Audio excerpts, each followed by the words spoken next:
And we are back. Yes. Uncle Trav's Campaign Notes is back here on Twitch and later on YouTube. I am your Uncle Trav, of course. As I have mentioned previously, I've been busy due to preparing for a move. Until probably early to mid-July, all of your old school RPG reports, 99% of them are going to be not hard copy but printed out PDF pages. I spent this weekend packing up like 99.9% of my gaming books. Those are the ones that are left right there. So yes, all of my gaming stuff is in boxes.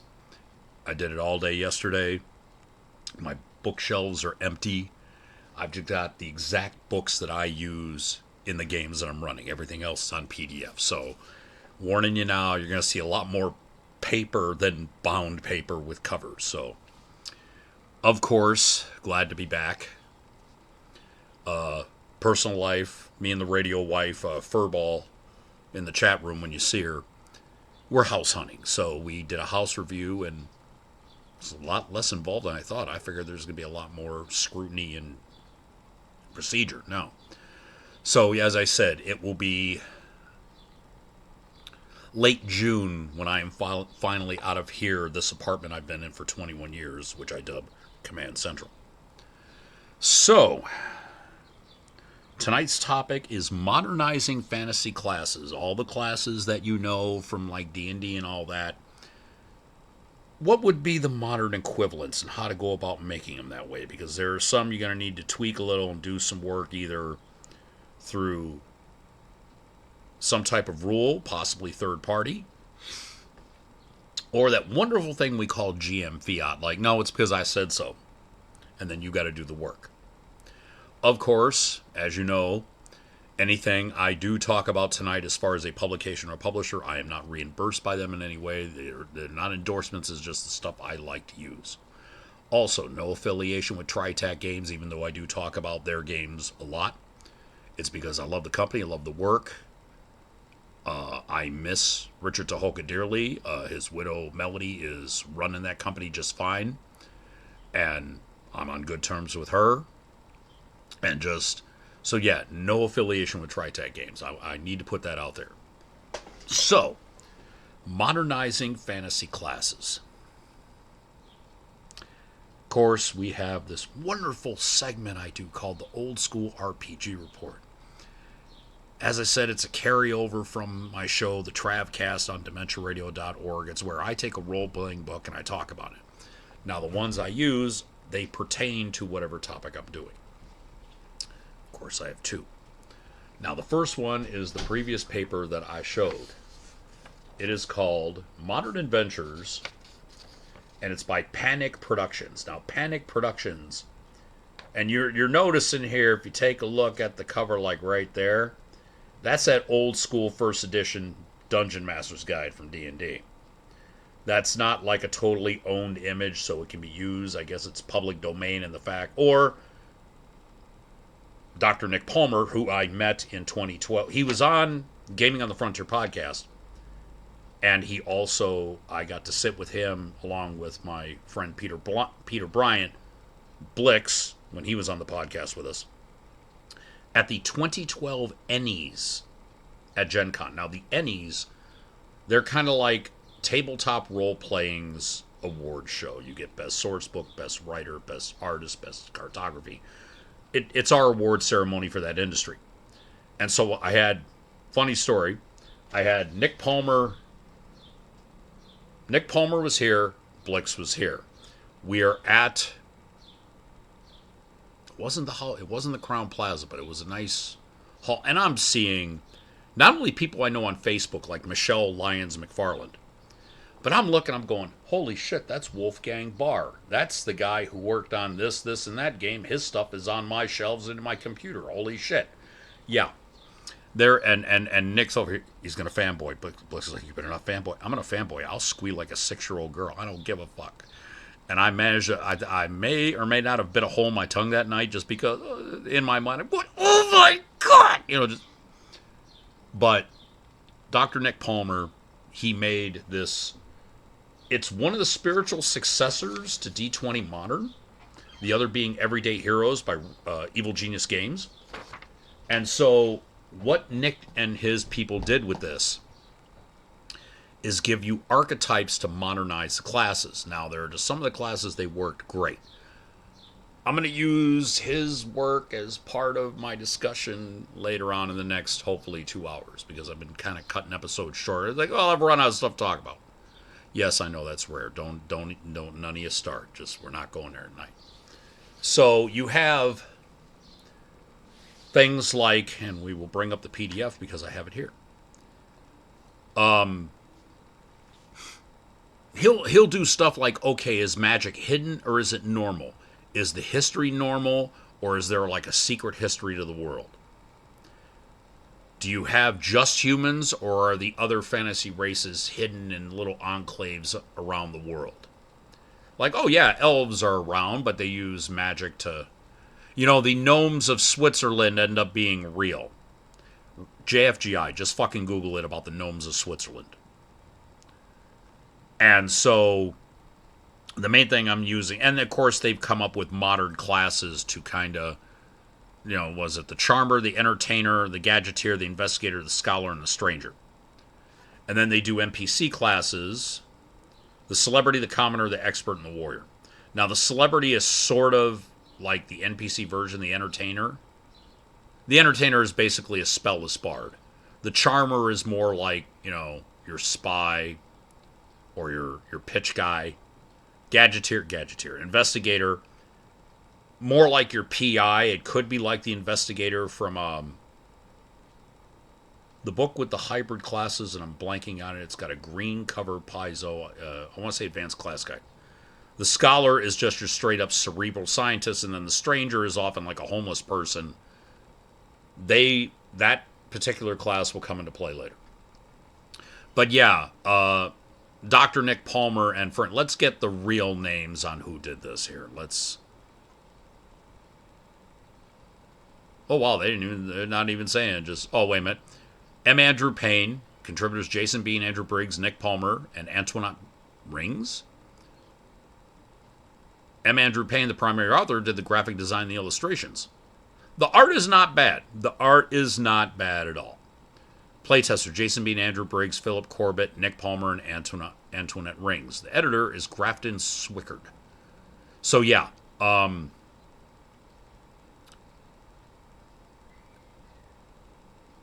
Nick came out with this and he wanted to modernize. And originally came up with it for the first 5 levels of the classes. It was like a playtest version. I have it somewhere on one of my drives. But this came out and it is 234 pages. You can get it at drivethrurpg.com and I believe the Open Gaming Store on the D20pfsrd.com page. Their Open Gaming Store. Run by D20pfsrd Publishing. I forget the price because it's been so long. But I have used this. I'll use the modern classes if need be, depending on the campaign. I use more adapting because all of the class under base and core classes, they'll do new archetypes to bring in like modern skills. Like, the barbarian, yeah, you can pilot motorcycles and normal cars and yeah. And wizard, yeah, he's got computers because he's going to keep all of his spells on a database. Things like that. The cavalier, a vehicular companion, instead of mount, you can have like a motorcycle or a car.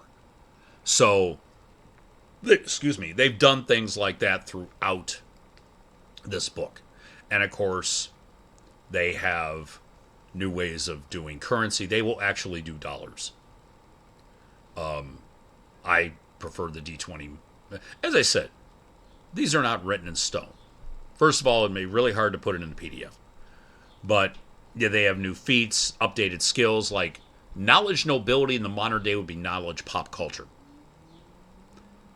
Dungeoneering would be like your earth sciences, like geology and metallurgy and paleontology. They do have knowledge psych, because even in D20 Pass, they said after the late 19th century when psychiatry and psychology were created, before that you used knowledge theology and religion, because that's how they treated mental illnesses, sadly. And I have a very dear friend, an old flame, who's a psychiatric RN. I'm sure that she knows about just throwing crazy people in the pit and just leaving them there, praying that they'll be okay.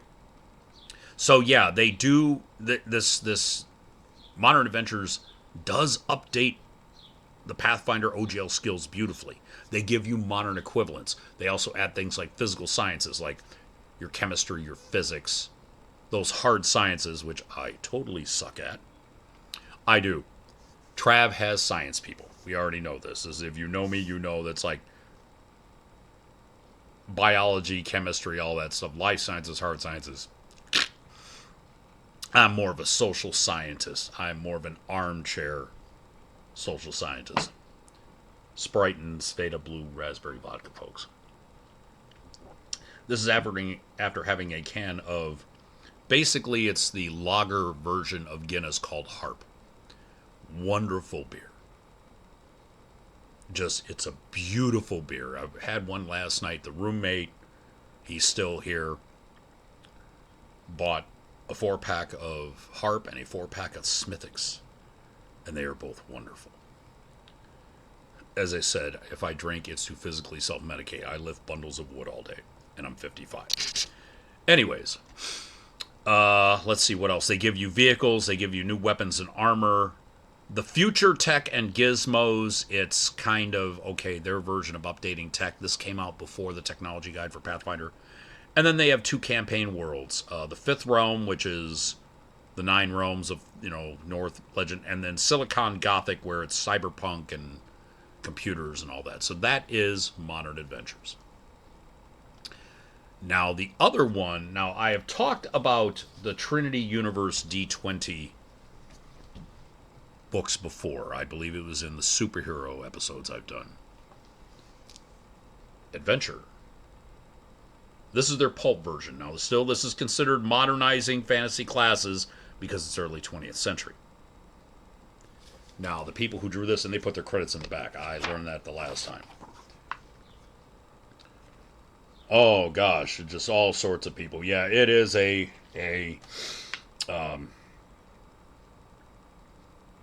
is a laundry list of people here. Let's do the development for D20 version. Andrew Bates and James Kiley.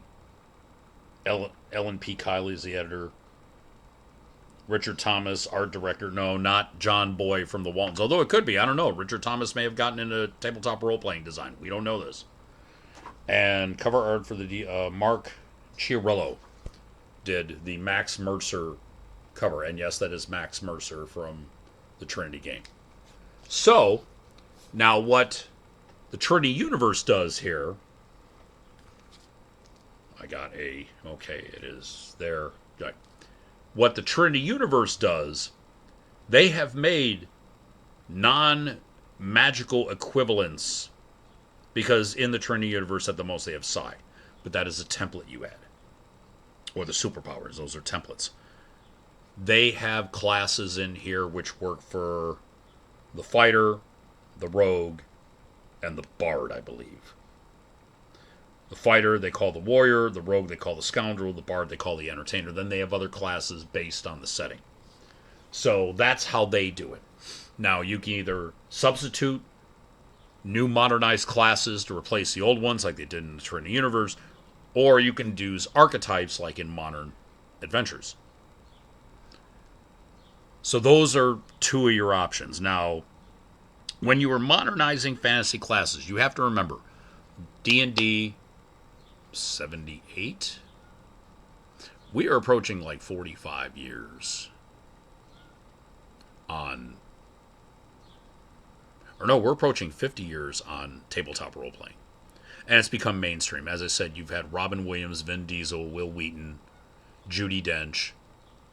They all tabletop. Judi Dench, as I said, imagine Dame Judi Dench, M from the recent James Bond films, as your GM.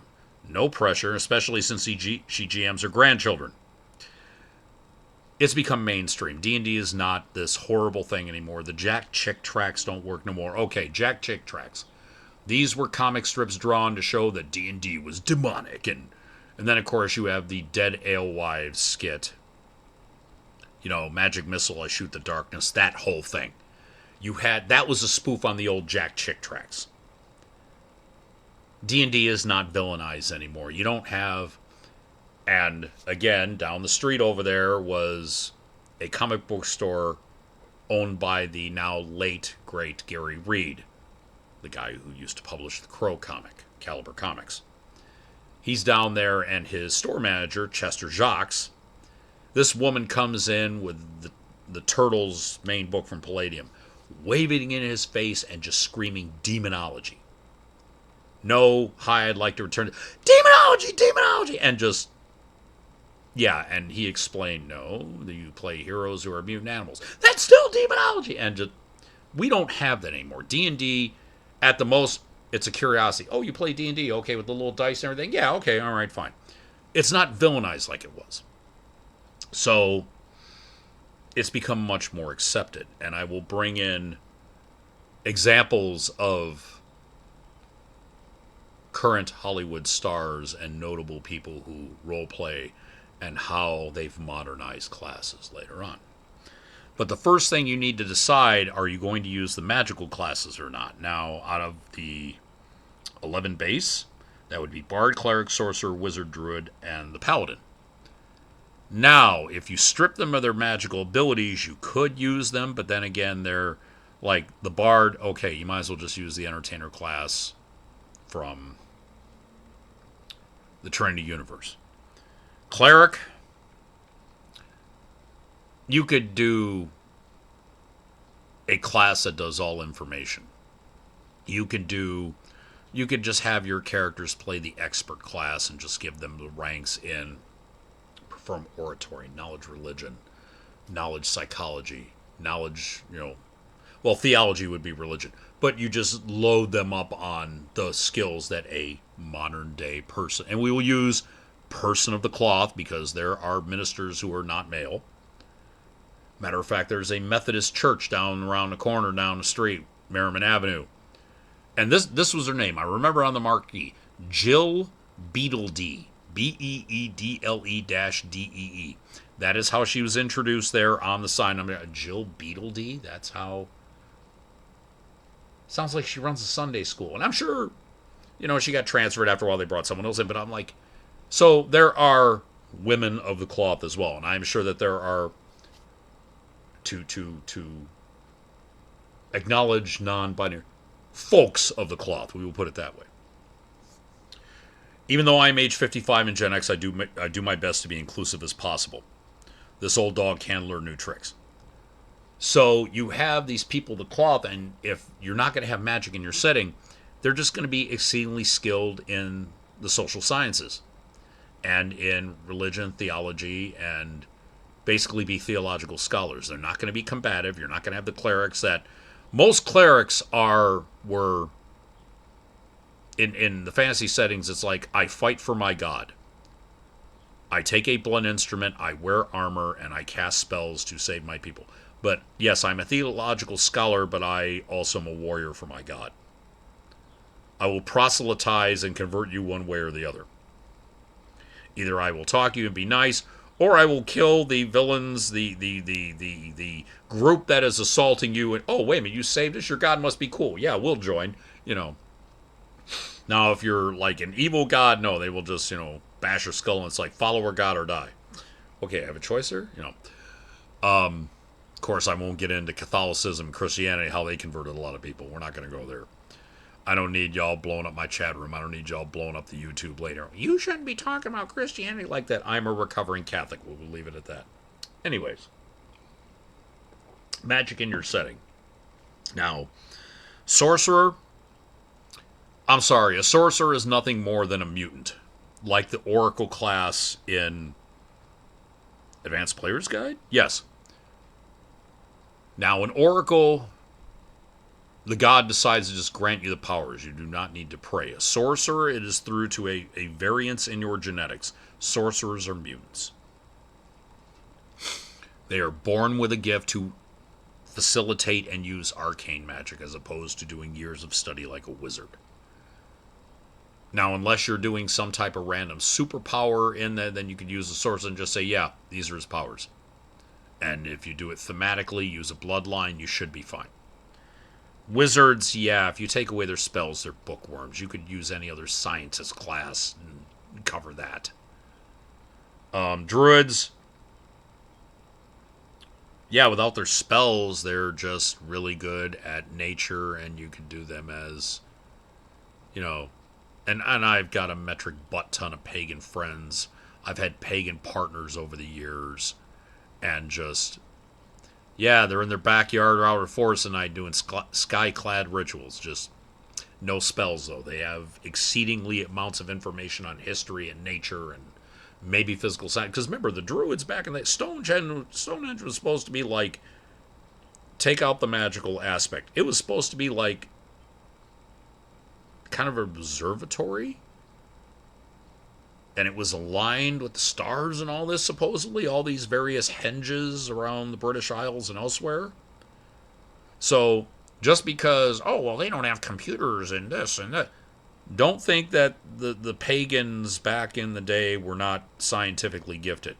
That's like discounting, because remember, us white European descendants, we think, oh, yes, Europe, we were. The Chinese had fireworks 1,000 years before us, and the Arab world kept going with their technology. The best example would be Robin Hood, Prince of Thieves, where Kevin Costner's looking through that collapsible telescope that Morgan Freeman had. Oh my God, it's close, far away. What? And he didn't get the concept of lenses and telescopes and whatnot, because the Christians had suffered through the Dark Ages and the Black Plague, and they lost science. Any science they had was gone. Meanwhile, the Arab world, the Muslim world, North Africa and the Middle East, it's that water clock that was in North Africa. It's in New York, and they put it back together, and it still runs as well as any atomic clock. So you have that disparity in tech. The pagans and the Druids and all them, they knew about their sciences. Don't discount them just because they weren't following Christian theology. Paladins, you could modernize a paladin and just, get rid of the knight.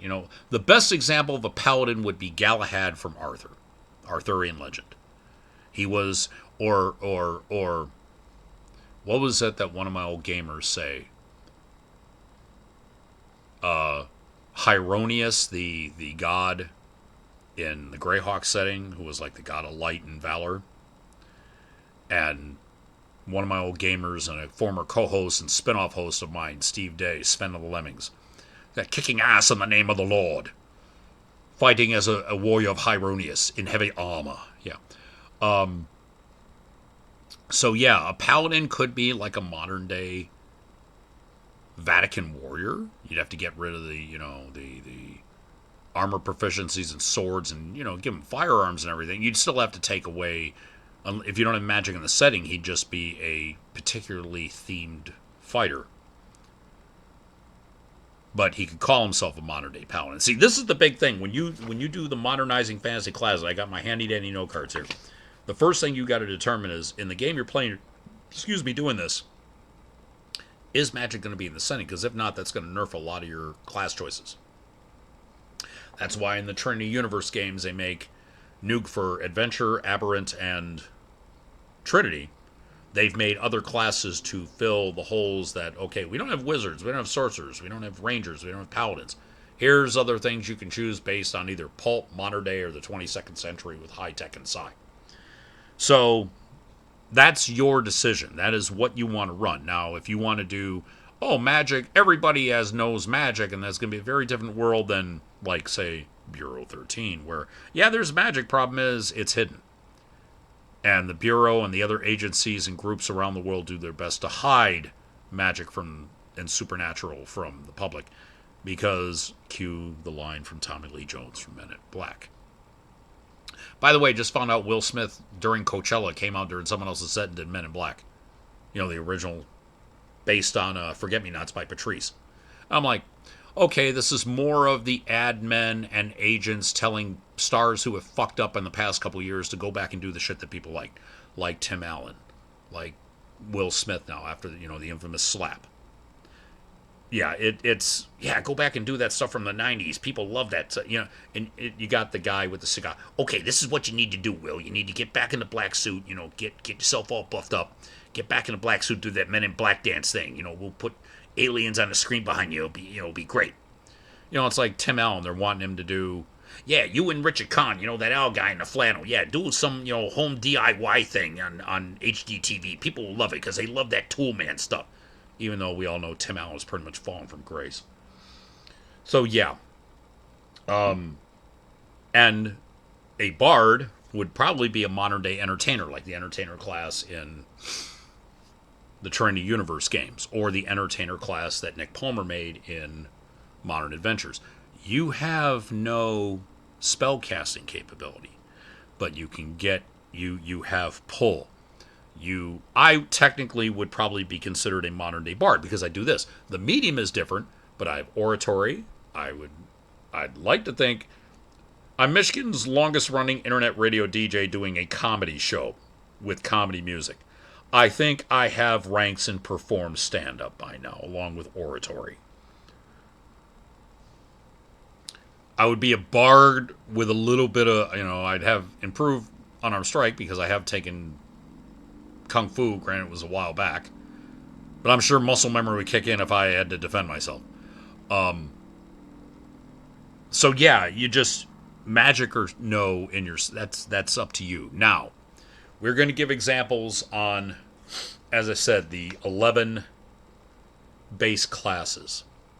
And we're going to assume that if you have magic in your setting.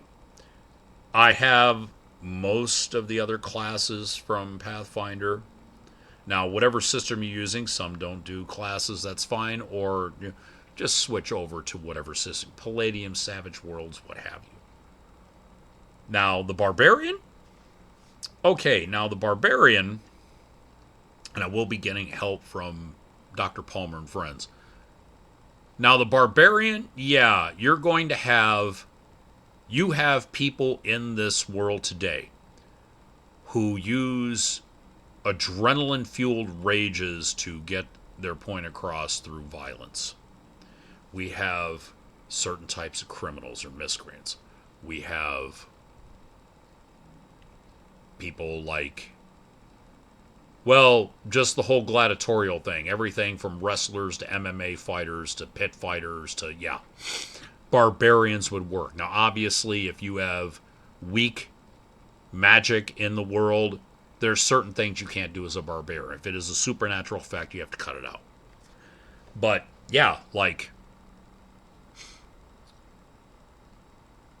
oh God, if you saw Jet Li's Fearless, the big bare-knuckle brawler, the bald guy who Jet Li saves his life from getting his head impaled as he went over the rope and, like, the metal, the rebar poles were sticking out. That guy, how he just, he was also in The Protector with Tony Jaa, his second big movie to hit here in the States after the first Ong Bak. So that guy, just this screaming rage of muscle, and he gets angry and he gets pumped up. Those would be the perfect barbarian. Just where you are like, okay, yeah, he's strong, and then he gets the adrenaline going, and because that's all the rage thing is for a barbarian. It's them tapping into adrenaline, and then they're dragging themselves after they're done, because you get an adrenaline. Okay, this is human physiology here. When you get into an accident, or you get into a tense situation, you have your adrenaline rush where, yeah, you seem fine, and then that adrenaline tanks, and that's when, oh my God, he's in shock. I suffered this. I know of this personally. My brother and I, Harold, were in a car accident day after Labor Day 1987. So I was 18 and a half years old. And I was in shock for that entire day. I woke up the next morning after that adrenaline dropped. I was a mass of pain. Now, thankfully, I just had minor nicks and cuts on my hands, a nick here, and I hit my head on the windshield bending in, and I whack.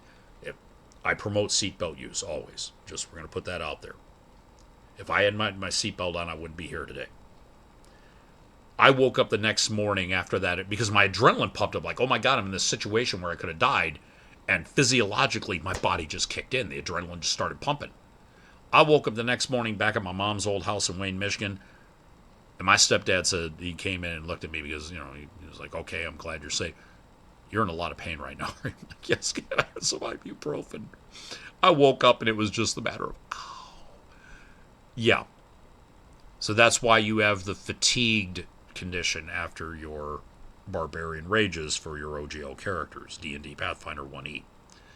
So yeah, those who rely on adrenaline to get their point across, as it were. Now, a fighter, hell, fighters, cops, soldiers, paramilitary, all that. Now, granted, they don't rely on armor. At the most, I would say like tactical body armor might be medium. But like your undercover and maybe bulletproof vests, those would be light armor. You're not walking around in plate mail. Cops don't do that. At the most, heavy armor might be the stuff like they use in bomb disposal, but you're not going to go walking around in it. And yeah, a lot of the weapons that a medieval fighter would use would be considered exotic weaponry. A lot of these paramilitary and cops and soldiers don't use that. They'll use knives, billy clubs, tonfas. Those are those things you hold like this, and it's the pole that comes down like that. And they're either made of like, carbon fiber or wood. And you can spin them around your hand and poke, or you can block a tonfa. So you're going to knock down your weapon proficiencies, but you also get firearms of various types because the fighters are the ones. I know how to use a pistol, a machine gun. Maybe, if I'm in the army, I might have access to exotic weapon proficiency, heavy machine gun, like on a vehicle emplaced weapon. So you have that for the fighter. Soldiers, paramilitary, cops, especially SWAT team. Now, a monk is a monk. You are an ascetic who is trying to enhance your body through prayer, meditation, constant exercise, pushing yourself. I would have maybe a level of monk in me, but yeah, I am not as lawful as people would like. I'm more of a neutral good kind of guy. But I would have at least that training. There are other classes you can use to simulate monk training without taking a monk level. But also, there are people who live the ascetic life, and, I'm sure like the Dalai Lama knows about social media and all this, but it's not exactly he's on Twitter or anything, or on Facebook. But there are people in certain countries, they have found some form of asceticism, and they would have the same class skills as a monk from the medieval times. And the whole thing is, the monk in a D&D Pathfinder setting is usually, because monks in the pseudo-medieval European, they're more like, the Monty Python, where they're and hitting themselves in the head. They got the tonsure haircut, they're in the Franciscan robes. No, the monks that are in D&D and Pathfinder are often, it's a monastery from a faraway land, and they're teaching weird fighting styles, and it's like, okay, we have a fighter, he's a knight, we got a rogue who's the bandit, and then we got this guy who knows these unusual fighting styles, and he just put an orc through a wall by pointing at him, He also jumped 40 feet and walked on a tightrope that is the long hair of a giant, That's what the monks are, these wuxia fighters that come, their teachings come from a non-European pseudo-medieval land. You can still have them in the modern day. You could just subscribe that those are people from Asia who, and a monk, you could have them as, granted, again, if there's no magic in your setting, you'd have to find an archetype to switch out the supernatural things about, you could fall from any height and you survive. No. Even the trained stuntman in the we are not going to use the old term, the Hong Kong action movie industry. There is an old term that it's Chopsokky.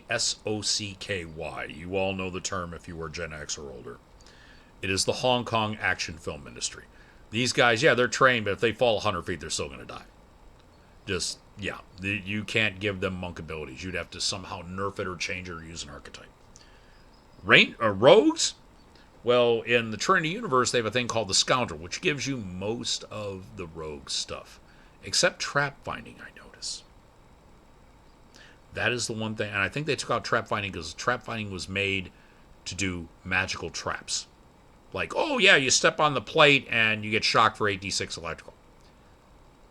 Because Trinity Universe does not have magic in it, everything is ascribed as telluric energy in one form or another. You're not going to have trap finding.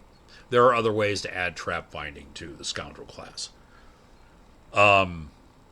Also, yeah, rogues are everywhere. Just look at any type of miscreant in our current society, and you can say, yeah, they're rogue. Anything from a drug dealer to someone who, sexual predators would be considered rogues because they're find ways to evade and do the stuff that they do, which we do not condone here, especially since I am a parent. And yeah, trust me, Uncle Trav's campaign notes and all the other affiliate things, and we do not condone anything bad done against children whatsoever. But those type of people would be rogues. Drug dealers, thieves, chop shop people, people who, steal cars and then sell the parts. Again, I think still the Honda Civic for like the 35th year in a row is still the most stolen car for chop shop parts to this day, I think.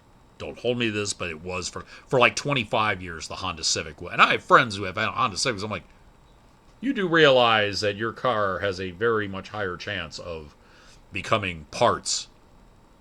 Hell, I had one of my gamers had his catalytic converter, and he lived in a relatively, don't believe that, this stuff only happens in the urban environment, with this and that. No, he lived in Clinton Township. He had the catalytic converter stole off from under his car. He woke up, it was gone.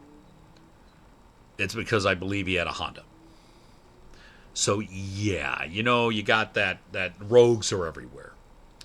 Now, Ranger, there are spellless. I believe the archetype for Pathfinder would be called the Skirmisher, or the Trapsmith, one of the two, where you make like snares and traps and such things. Yeah, that you can get rid of the spell casting for a Ranger, and you are a survivalist, a naturalist, a game warden of some type, or you are someone who just spends a lot of time in the wilderness. You are a professional hunter, a big game hunter. And no, we're not talking those canned safari bullshit where you just lead the animals into a canyon and then you gun them. And, I shot a rhino. Yeah, it's because you put them in a pen. It's like fish in a barrel, you sick bastards. Again, I heard that back in my days at my old job, and I'm like, what kind of sick fuckers do this? First of all, it's for rich people. Second of all, it's lazy as fuck. Third of all, these animals aren't even having a dignified death. And it was some coworker who at the time was my quality assurance manager, and I laid into him. And he had it coming because he goes, yeah, I heard about it, I was thinking about it. I'm like, are you fucking sick? This man's name was Ryan, I'll give him that. And not the Ryan that I know. This is a previous Ryan. I'm like, you sick fucker. You actually condone, leading animals into a pen and then just shooting them there? That's fish in a barrel. There's no sport in that. If you're going to go on a safari, take the money, go to Africa, and go a real safari where there's a chance that this animal might hunt you down. You want the blood flowing in your veins and feel like it was a worthy kill? Fine. But just leave him into a pen and a bunch of, old rich guys going, I shot him, well done. No. But big game hunters would be another example of Rangers. Now that we got rid of those 5 classes that you could play in any modern game, now we're getting into the 6 that use magic. Bard, Cleric, Sorcerer, Wizard, Druid, Paladin. Now, Bard, you could use the Entertainer class, again, either from Modern Adventures or from the Trinity Universe D20 games.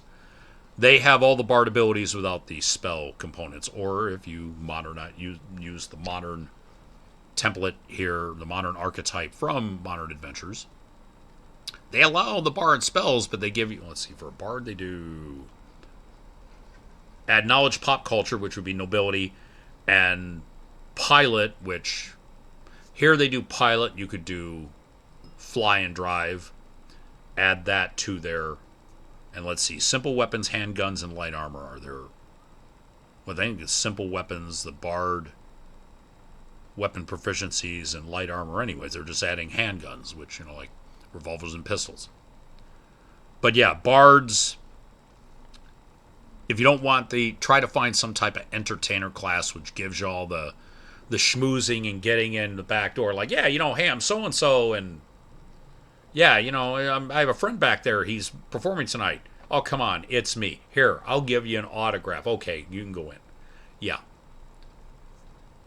Shout out to my friends Carrie Dalby and Chris Mezzalesta and their parody of a Steely Dan song. It's called A19, where they do that to get in to meet Steely Dan at a concert. And it's sort of part spoken word, part song, but it's based on the old Steely Dan song.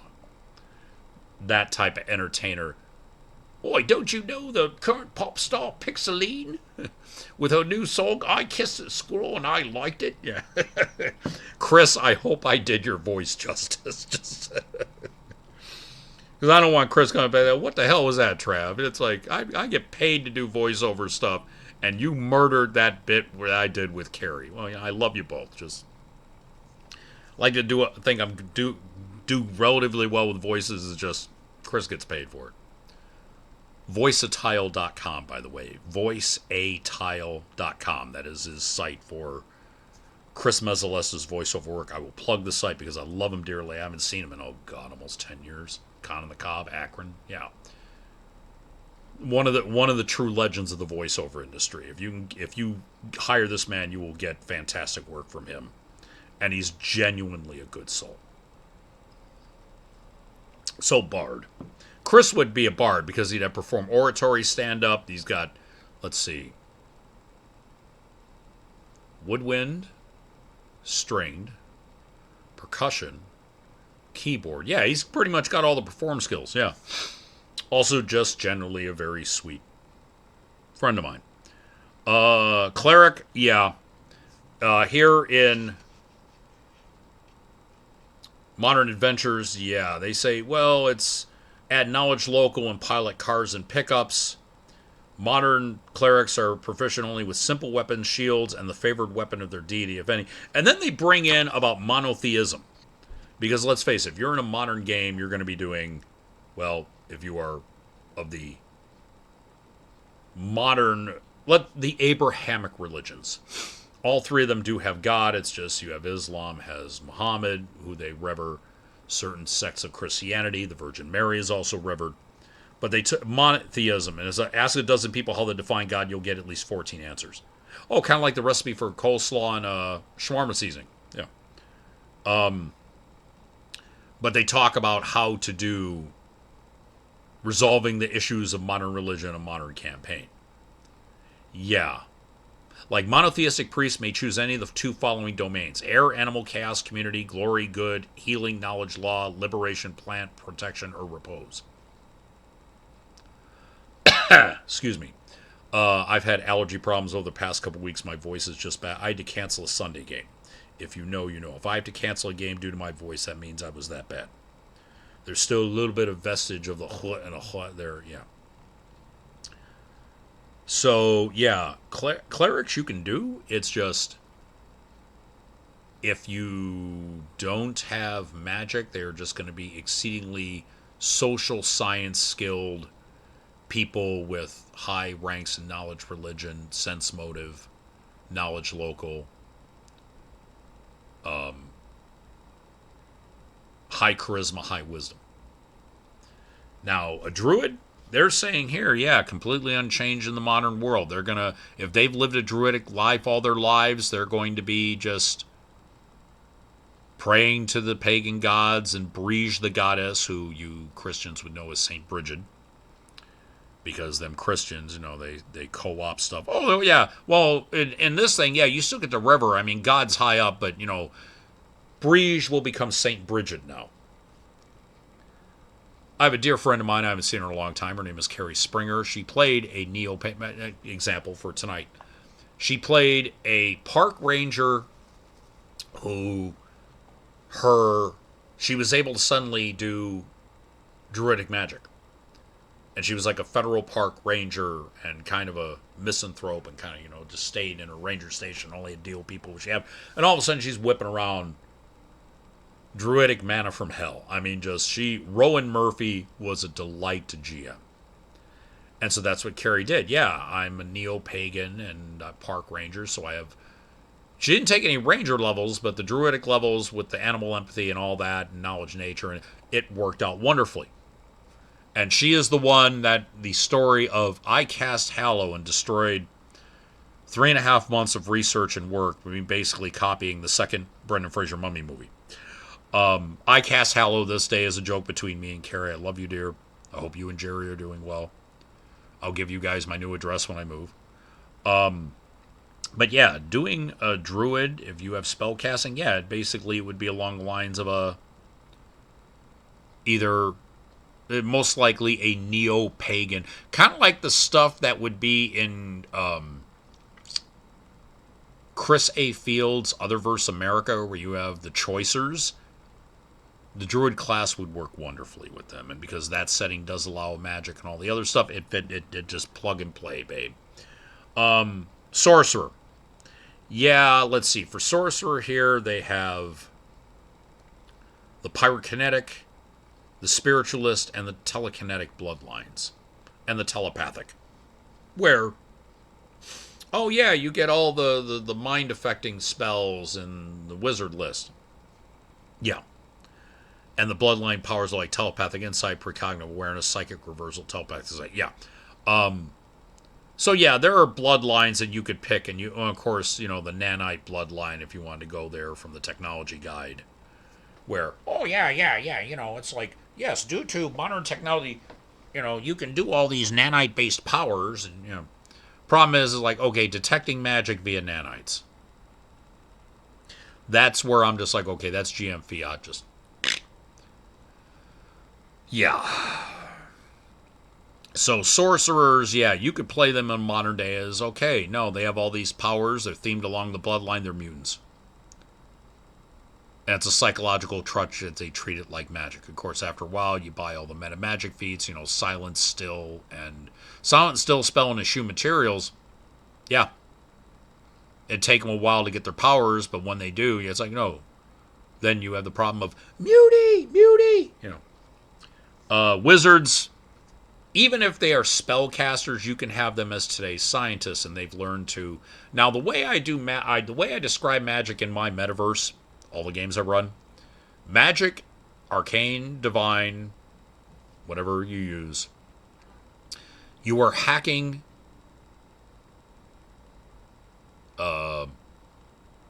MEST, matter, energy, space, time, or we can call it STEM, space, time, energy, matter. On the subquantum level, your psychological crutches that you're using these various things. Oh, and again, I know this, and this is the trick. Oh, it's an eyelash wrapped in gum Arabic to do the invisibility spell. That is the spell. If you look in OGL, D&D, or Pathfinder to this day, invisibility, the spell component is an eyelash wrapped in gum Arabic. And that is to block vision. I get the Embracing My Inner Steve Rogers. I understood that reference. So yeah, you're using these psychological crutches, and with time you gain the meta magic feats. You can just say, okay, no. Hi, I'm invisible for, 10 minutes. As long as I don't attack, I'm good. And so wizards would be your scientists, because remember, they have all knowledge skills as class skills. And of course, with the addition of, physical sciences and paleontology and all this, they would be your polymath people, and they just also can happen. They have found ways to hack the material universe at the subquantum level, i.e. spellcasting. Paladins? Now, paladins, yeah, if they had their modern day, if they had the magic, You know that. A good example of a modern day paladin in like a modern world with spellcasting. JFGI, the Swiss Guard. This is the Vatican army. These are the people designed to protect the papal staff, the Pope and his cardinals and whatnot. Now, go ahead, look up JFGI, the Swiss Guard. Go ahead. I'll give you a minute. Bum, bum, bum, bum, bum, bum. Okay, you see their uniforms? Go ahead and joke to the Swiss Guard about their uniforms. They will kill you. I mean, they're not going to gun you, but the Swiss Guard, and it's some treaty from the 1500s, but the Swiss Guard, they are right up there with like Mossad and the old Soviet army and the best of the best of the best of like, you know, the Royal Marines and MI6 and CIA. These paramilitary sumbitches, if the Vatican is threatened, yeah, don't believe the hype just because they have the goofy looking costumes, these uniforms. They're just for show. The Swiss Guard are badasses. You could be a Swiss Guardsman and be a paladin. And the Swiss Guard will fuck you up. They are that highly paramilitarily trained. It's just the costumes. I forget there was some like 1538 treaty that the Vatican made with Switzerland and da da da da da. And the Swiss Guard are some of the bad, BAMFs of all time. You go to the Vatican, if you take a trip to Rome and you go to Vatican City, which again, it is a city-state within Rome. It's maybe 4 square miles. But if you see these Swiss Guard, just, you know that they're there for a reason. They are to protect the Pope and his immediate staff and the people there, and they will do it with deadly efficiency. A paladin would be perfect for a Swiss Guardsman. Just, yeah. Or, like, let's say the Vatican had some secret society of warriors. They would be, and they are the light guards of, the church, the papacy. Yeah. Usually a paladin in a modern game would be somebody protecting the Vatican either publicly or secretly. And if you want to get into the whole Opus Dei and all that stuff, the secret sects of Christianity that have this, that, and the other, yeah, paladins would work there too. Now that we got rid of, and it's only maybe 8 minutes before 9, we can go into other classes here. All right. Yeah, there are 1, 2, 3, 4, 5, 6, 7, 8, 9, 10, 11, 12. Yeah, we have time to go through a lot of these other classes. So we're going to do it because we still have well over an hour. Now, there's a bunch of books that Paizo came out with that do. Nobody's in my chat room, and I even put it up that tonight's. Please, by all means, man, it's like if you stumble in, don't be afraid to say hi. Just please, I mean, I've been doing this now almost a year, and I still haven't hit affiliate status because I also do my show on it. And yeah, I'm just trying to, trying to get this done, man. Just trying to, trying to get that affiliate status because this is my side hustle. I bust my butt like 36 hours a week in a lumber warehouse, and this is, trying to get a little more money here. It's the whole reason why I'm doing this. It's not because I like having my face out in public. I would prefer to, if I could wear a mask and do this, it probably doesn't look like some type of anarchist or something, like I'm trying to, cook up explosives or some shit. Speaking of explosives, The Alchemist. One of the most fun classes I've seen come out of Pathfinder. And it is somebody, now in the context of the Pathfinder game, it's, you have a little bit of magical energy and you use some reagents and you can throw bombs and all this. No. The Alchemist, you could retweak it to be science. And there are rules in one of the Arcforge books, and I do believe it is Technology Unleashed, that, yeah, you can just make it all tech. So you have this guy who has an enhanced knowledge of chemistry and can make these extracts which can give you superhuman powers. And again, it's your campaign. You say, no, I'm not using this extract. You're not turning yourself into a swarm of bugs. No. But can you jump farther? Can you see better? Can you, you know, add 1d6 fire to your punch? Yeah, because you raise your body temperature a little bit. And yeah. Alchemists, if you just flip the script from magic to tech, oh no, you will get all sorts of. Ah, okay. That was the aforementioned psychiatric nurse, old flame of mine, who is a dear friend. Hello, Nurse Johnson. Hi. Oh no, I still tap her for a lot of information on science and everything. If I'm Holmes, she's Watson. Just yeah. And alchemists, yeah, you are this, at least, masters in chemistry. You are able to concoct these things, and if you have the mutagen discovery, you can sit there and say, yeah, okay, no, here, drink this. Oh, it's a regenerative formula. Here, cure light wounds, or restoration, or, yeah. And of course, the bombs again. There is an archetype for the alchemist called the mixologist, where you're making alcoholic alchemy, and you can just say, yeah, no, I can slip a potion in with the, yeah, here's a, as you're there with your shaker, and okay, I just made you this martini. Man, I feel good after this martini. Yeah, I'm a little buzzed, but I feel better. No, okay, yeah, because I gave you immunity to pain for the next 4 hours. That means it's a really strong, It's that term, you drink until you feel no pain. Yeah. Cavalier. Now, Cavalier, yeah, Cavalier would be the horseback knight. Yes, I am, riding for a cause. Taking the role of crusading activists. You would use the vehicular companion instead of the mount. And you can do, either a car or a motorcycle. They also have something like that in Technology Unleashed, where they put more tech in. It's like, yeah, you could have a motorcycle instead of a horse. But you could be this crusading activist who, in a protest sign instead of a banner. Yeah. You can modernize any class, folks. That's why I'm giving you these tips to make your tabletop role-playing games fire. A Cavalier would be a modern activist. Anybody from Greenpeace to BLM, Antifa. And yes, Antifa, it's not an organization. Your grandfathers and great-grandfathers were Antifa when they stormed the beaches of Normandy 80 years ago.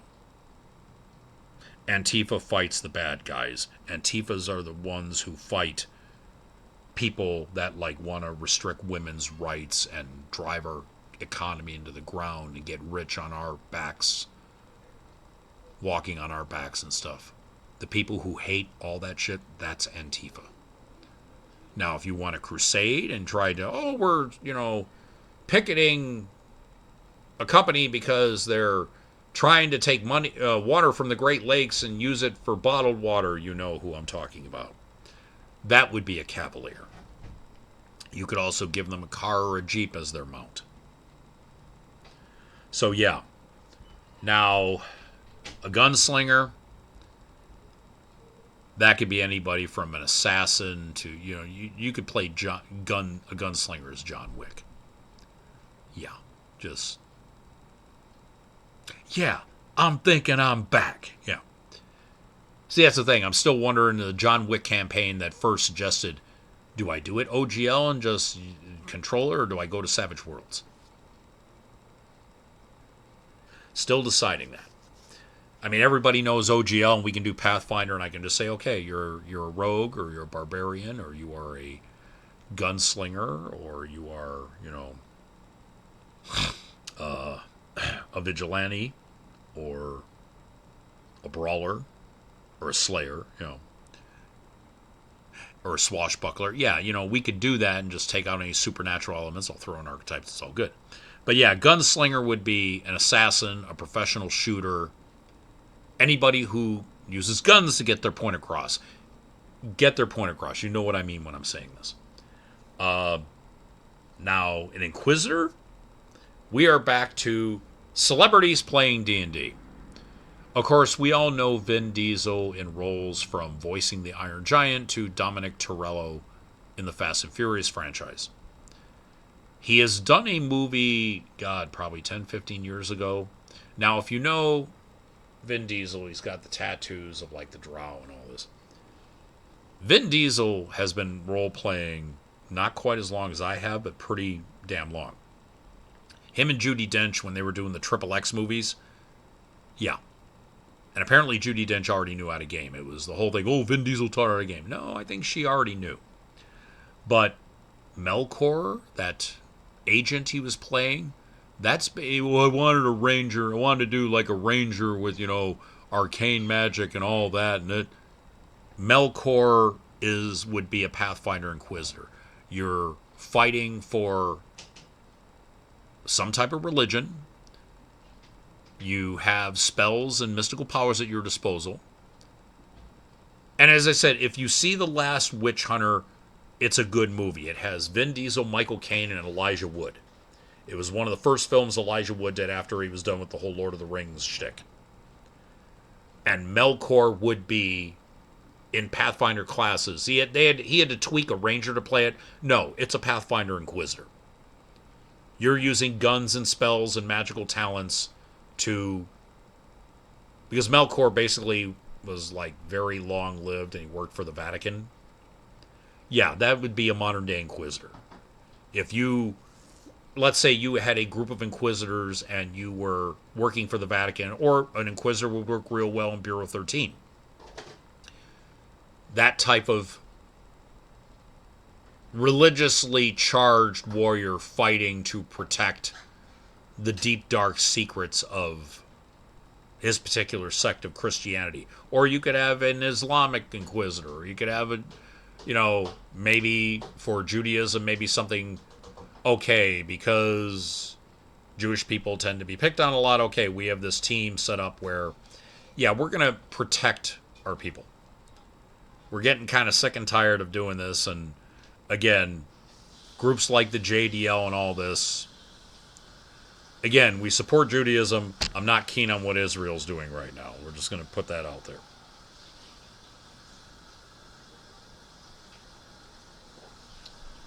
A team of Inquisitors, let's say, are protecting interests of Judaism. That would be an example of a modern-day Inquisitor. Now, a Magus is sort of a fighter magic user hybrid. Somebody who makes magical weapons, sort of like a modern-day artificer. Could be that.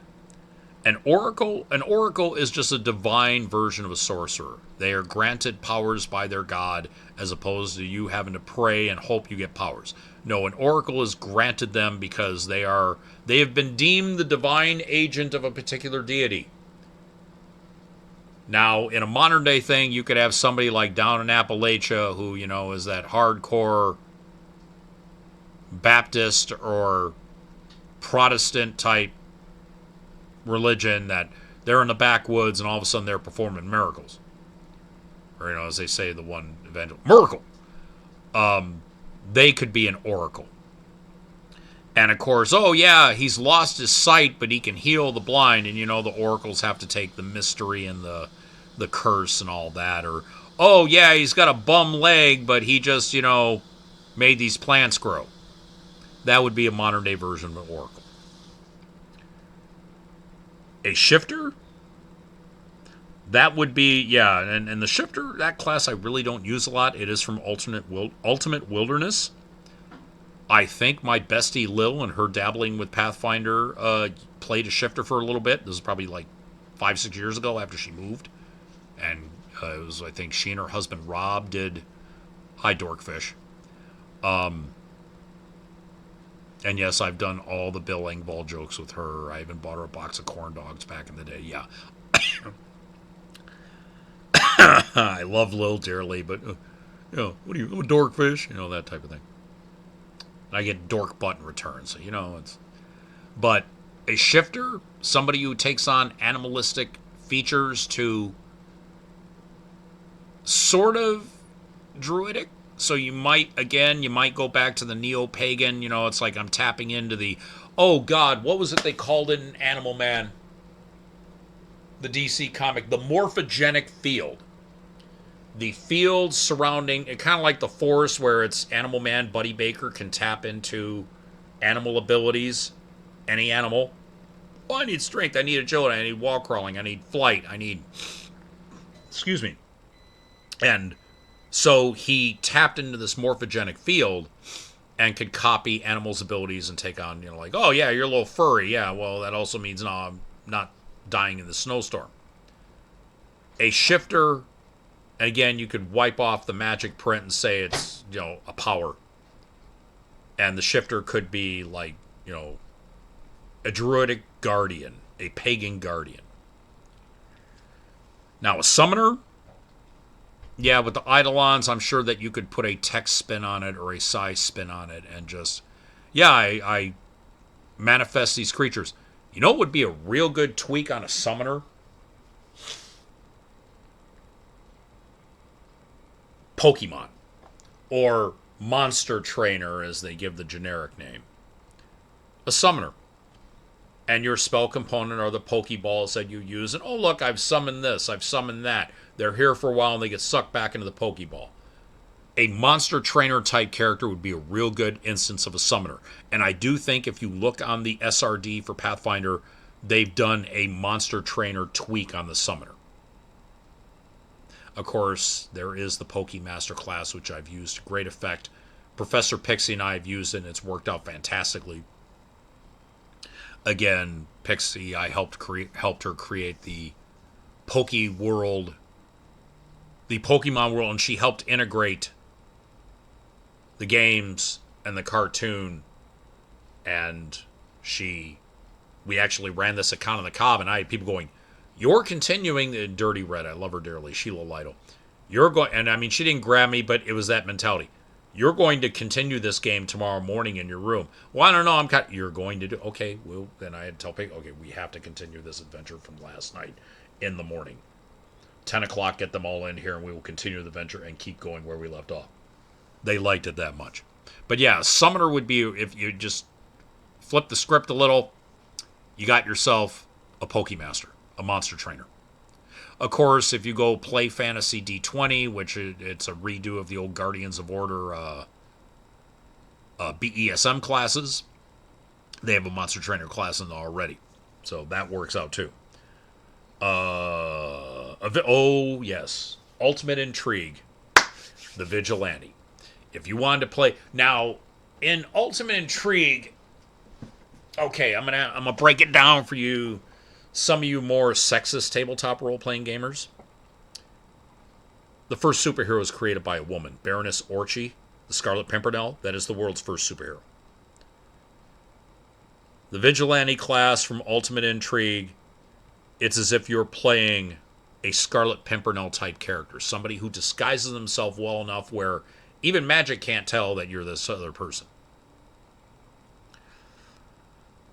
And so you have these abilities that you can do in your civilian ID.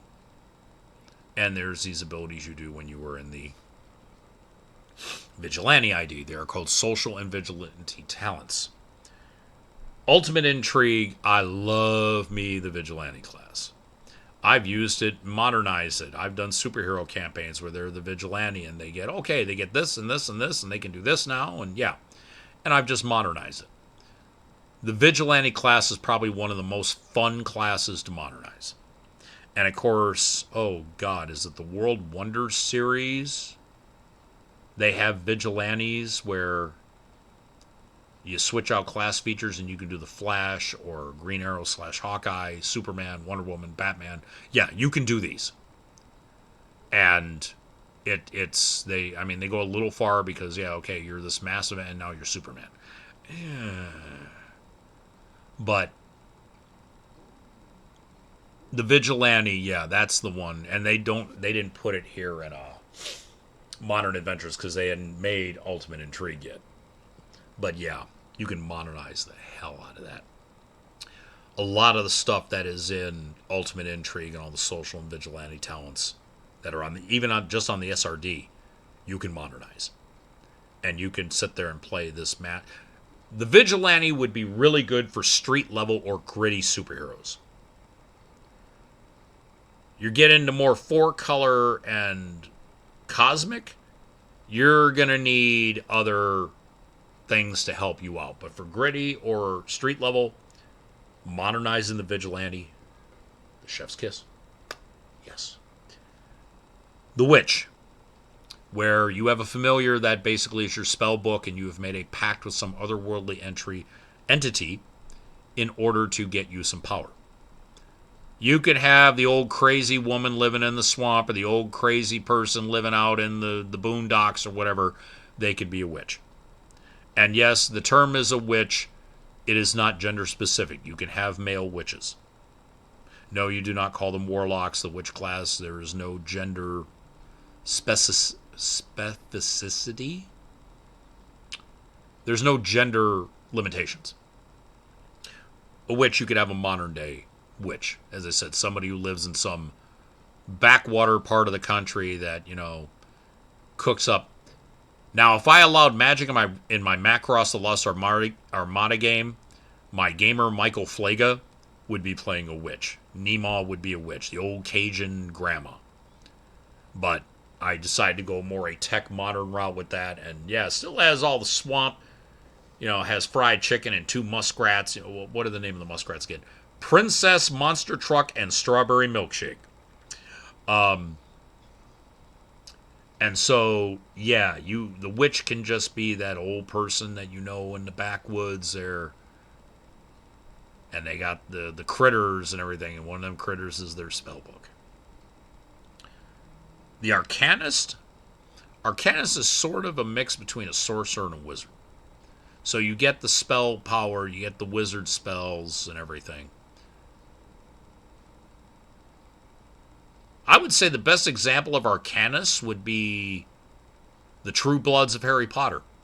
If you want to run a Harry Potter campaign, because they still got to do spell books and everything, but they also have inherent power, the Arcanist would be the full bloods or half bloods of Harry Potter. So if you want to run a Harry Potter-esque campaign, and no, I am not condoning J.K. Rowling, she can burn in hell. Problem is, she's hardwired herself in that if you buy anything from Harry Potter, she gets more money. I don't wish harm upon a person, but I understand, like Chris Rock says. This woman needs to go away. And, I will not accept apologies from Daniel Radcliffe or Emma Watson. They did nothing they had to apologize for. They stood by their guns. They realized that, yes, if it were not for J.K. Rowling, no, they would not be where they are today. But the fact that you've popped off with your anti-trans sentiments, trans people are people. Fucking deal with it. The aforementioned bestie changed her name legally. I don't even think of the old name anymore. She's Lil. You can not dead name. It's very easy to do. Yeah, in case you've been under a rock for the past 5 years, J.K. Rowling is what they call a trans-exclusionary reactionary feminist, TERF, TERF. And it's gotten to the point where if you buy Harry Potter stuff, there are some people going, you hate trans people if you like Harry Potter. And it's I never really got into the fandom. The first movie bored me. The second movie actually put me to sleep. But I do not like what the creator of said property does. But if you were to play a campaign based there, and again, you might want to, get with your players before you try something, because some people might just say, no, I ain't doing Harry Potter. Arcanist would be the thing. Blood Rager, I think it's a barbarian, spellcasting barbarian, basically. There is a term, there was an old prestige class in Dragon Magazine called a Rage Mage. It was like a barbarian wizard hybrid. I think it's barbarian sorcerer. Yeah, that would be more tribal stuff like you might find in enclosed cultures. Somebody who gets mad and that rage fuels their spells. I'm sure you could find a use for it. A brawler? Hell. Brawler's right up there with a barbarian.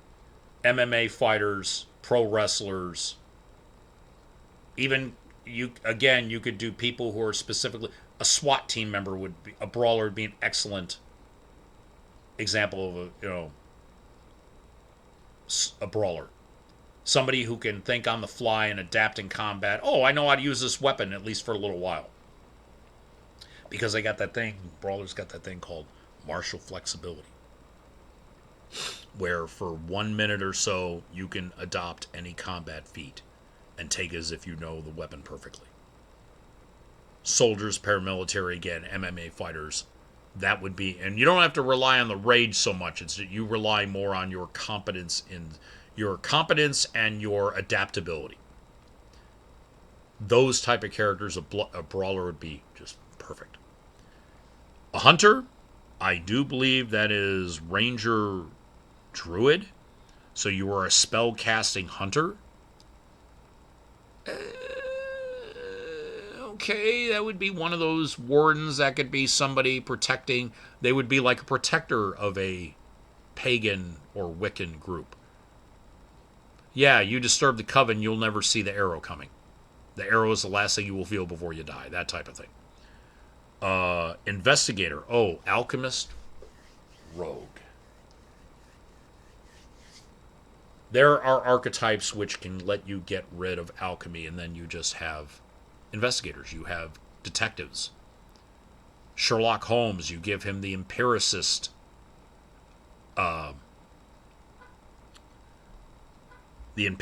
archetype, and you got Holmes. Modern day Holmes, as played by that one guy, Butternut Crinkle Fries, or you know who I'm talking about. Yeah. So yeah, investigators.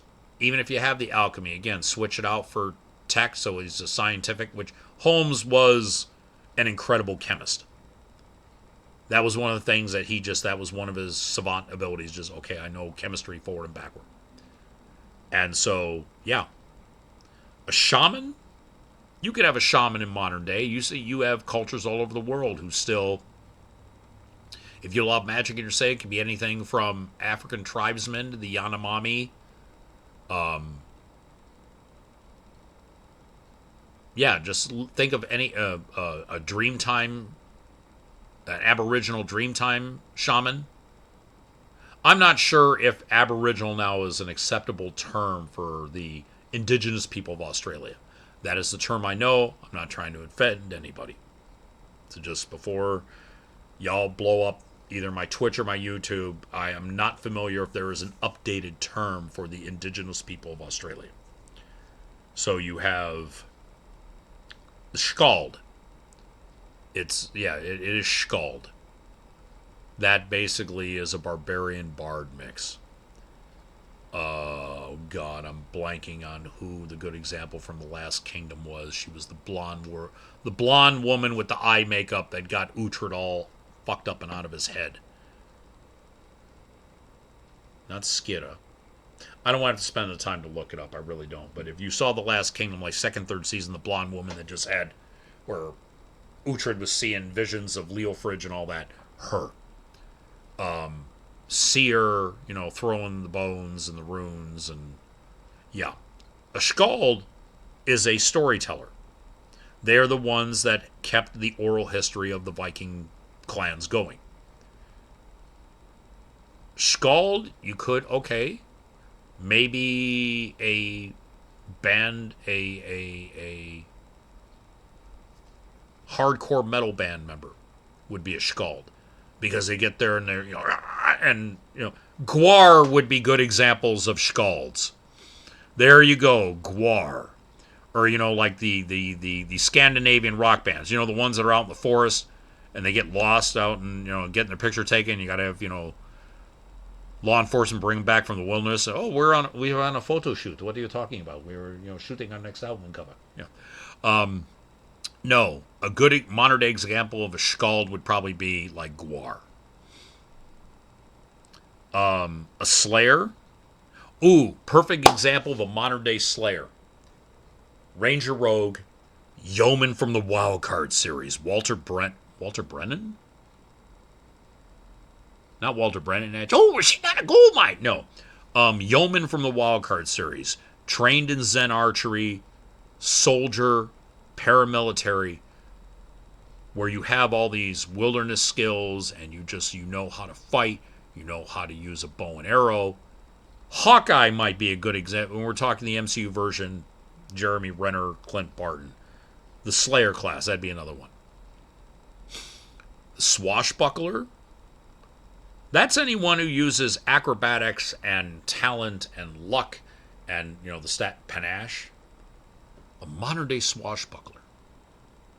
Swashbucklers usually they're using agility.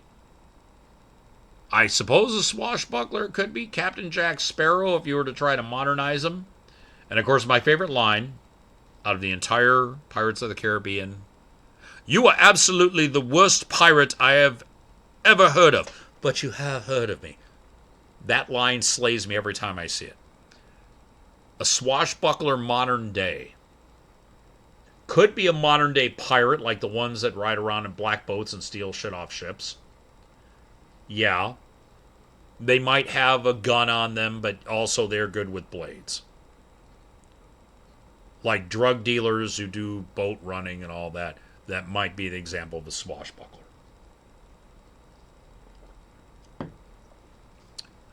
Let's see, the last class. A war priest. That, again, I think would be more along the lines of some secret sect of a religion designed to be fighting for the Lord. They cast spells. A war priest is a little more hardier than a cleric. They're going in with just, instead of one mace, they got two, and they're screaming and yelling and casting spells, and yeah. They would be the okay, this cleric didn't work, bring in the war priest. Okay, the cleric tried to be nice and he was defending himself and all this.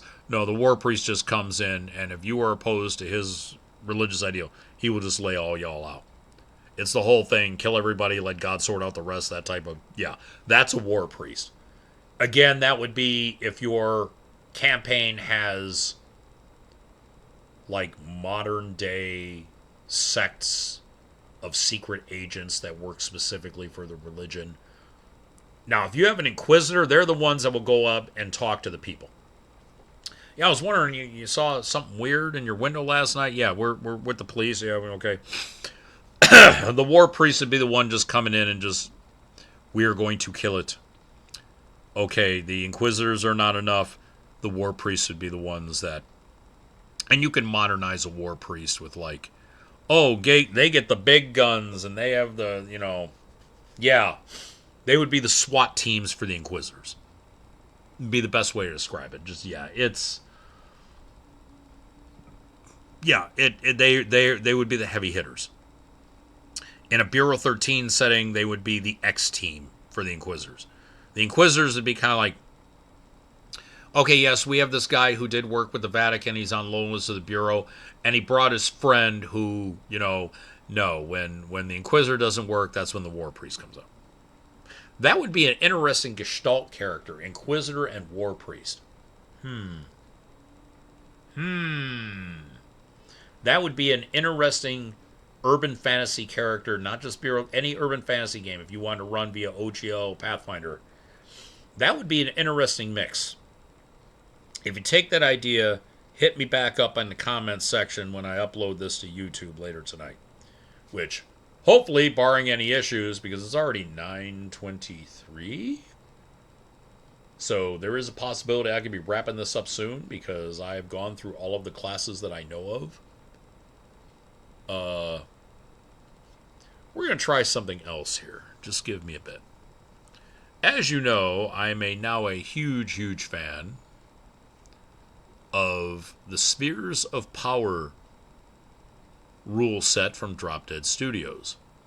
Now, there are archetypes like the Alchemist. They have the Gun Chemist, the Mortal Chemist, and the Physician. The Anti-Paladin, they have the Anti-Mage, the Blood-Soaked Demon, the Warrior of Blind Faith, the Barbarian. Oh, there's like 5 or 6 here. The Bard, they have the Minstrel and the Thespian.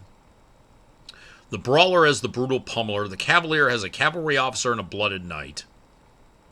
Fighter is the... Ooh, folks, okay.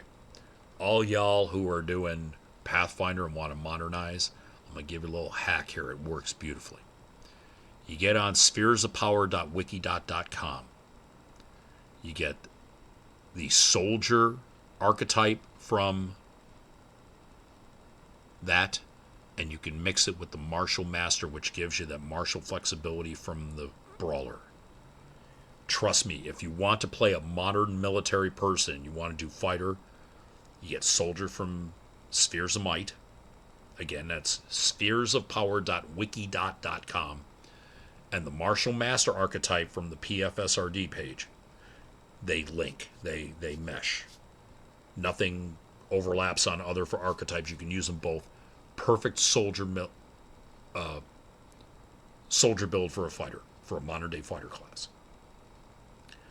Let's see. The monk, you have Monkmentum, Street Fighter, Sundering Hand, Magus, the Runic Knight. So yeah, go to the Spheres of Power wiki, and if I remember, I will put this in the damn YouTube later on, either tonight or tomorrow, where, yeah, Ranger, they have the Adventure and the Nature's Blade. The Rogue has the Canny Scoundrel. The Samurai, ooh, a Samurai. You could do a modern day Samurai. Just they live by the code of Bushido, and I did that with one of Josie's old characters, Yoshi. Modern day Sam. Problem is, I overbuilt it with the rules. She kind of got about it.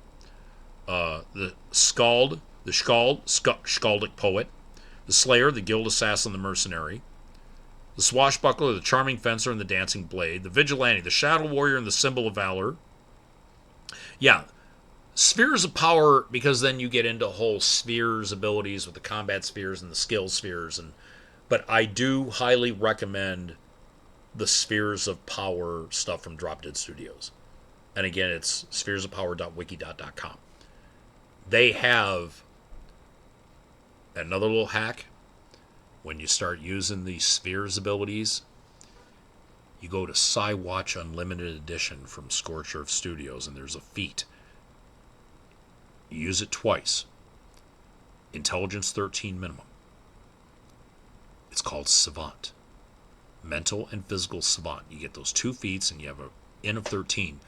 No skill cap for your ranks. And you use the sphere system. Your characters will have they're 4th level, and they've already got 25 ranks and stuff. So if you really want a power game, I'm suggesting. And I'm not going to mention anybody who has just joined my podcast as of today in the Gaming on the Frontier who would power game. No, I would never. Well, I feel a cough coming on. Carrie! Anyways, love you, dear.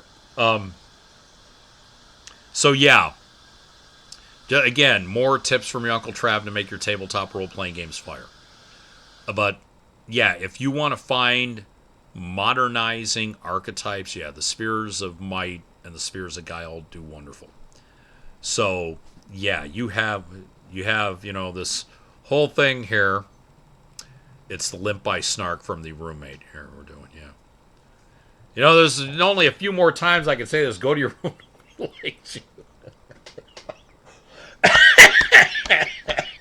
I'm gonna get it. Excuse me, folks. I'm gonna get it out of my system before you go. Yeah, go to your room. Nobody likes you. Yeah. Yeah, the former radio wife used to yell that whenever she didn't like something, Habibi. Just like, go to your room, nobody likes you.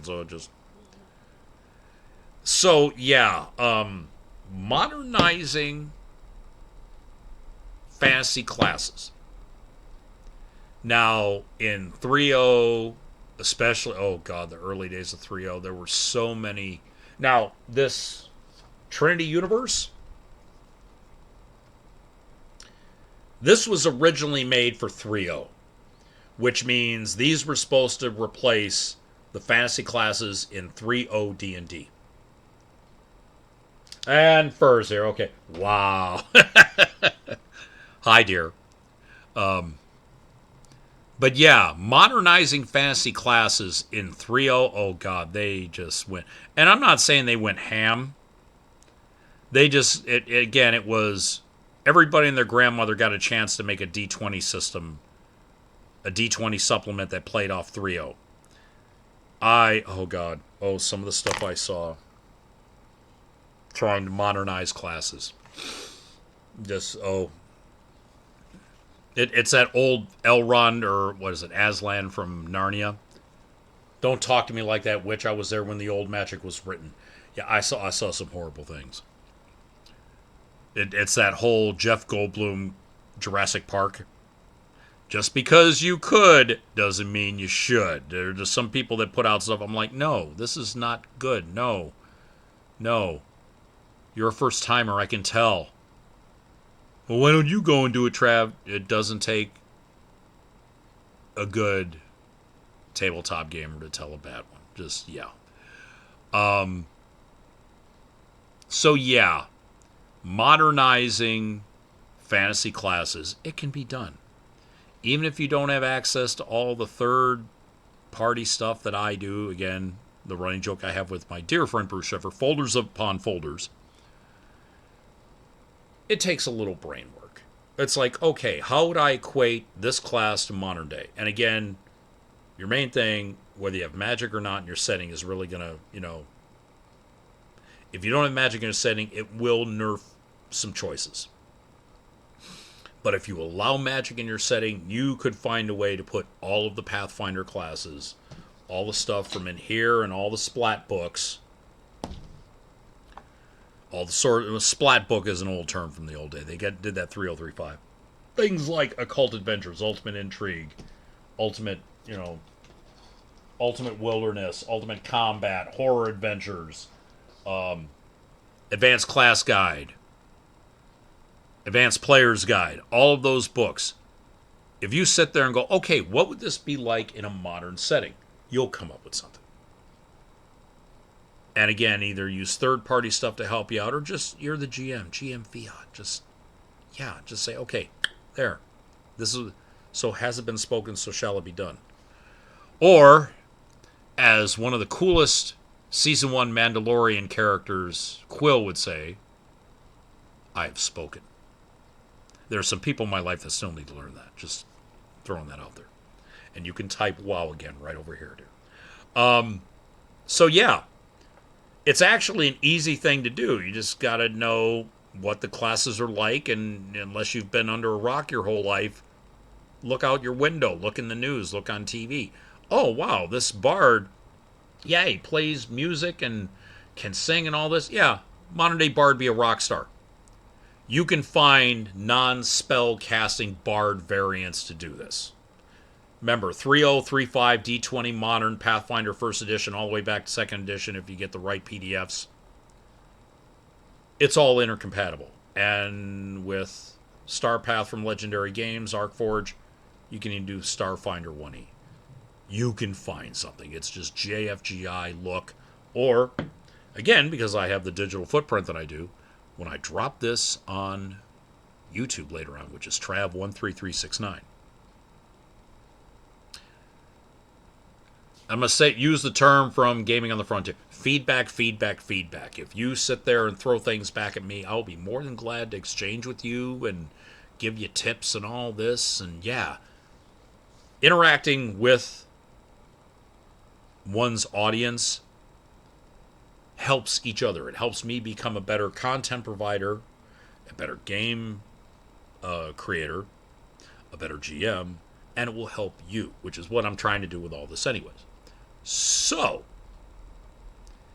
yeah, 9:35. I think we can wrap this up for tonight. I've come to realize as long as I start at 8, I now go anywhere from like 9:35 to 10.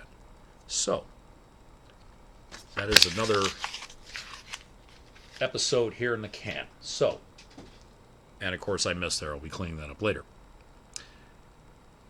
I want to thank all of you for tuning in tonight and watching this video on my YouTube channel. Again, that is Trav13369. I'll be uploading this, in the next hour and a half. It should be uploaded, and then you can watch it at your leisure. I will be back tomorrow night along with Jeff DeRef and Breakman Z. They are also here on Twitch under those names. They do video game content. for the Travcast, Part 3 of Blind Wolf's Rubber Room Association on DementiaRadio.org. That is DEMENTIARADIO.org. Being Michigan's longest running internet radio DJ, I've been doing this now for 18 and a half years.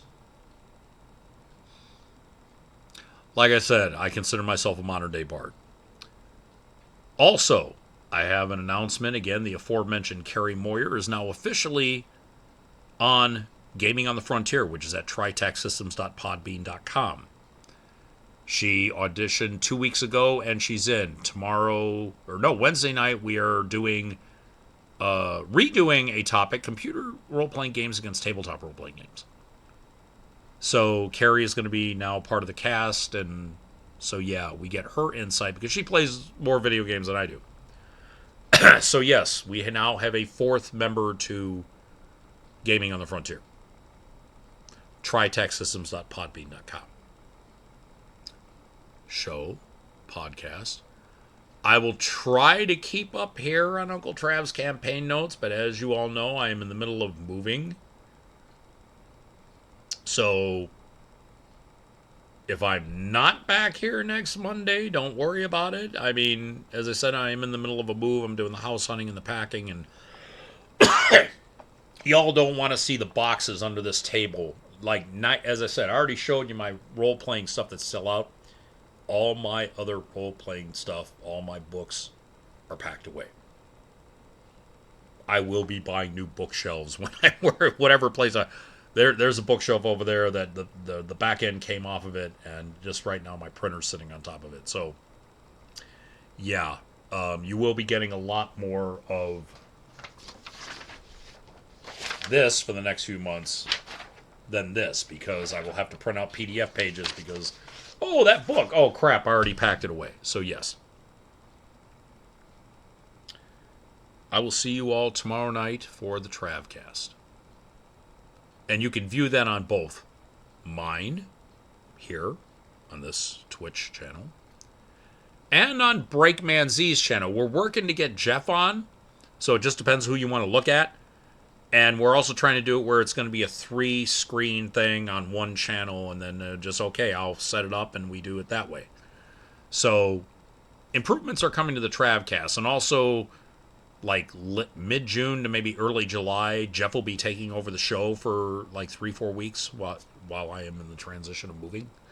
So I will keep all of you updated on all the moves and everything that I'll be doing, because I'm going to be busy the next few months. That is why the campaign notes are sporadic. I'm still trying to do them as best I can. It's just I'm kind of busy right now. So, this is your old Uncle Trav saying, gaming is just collective storytelling. Get some friends together and tell some good goddamn stories. I will see you all here tomorrow night for the Travcast. Good night, all.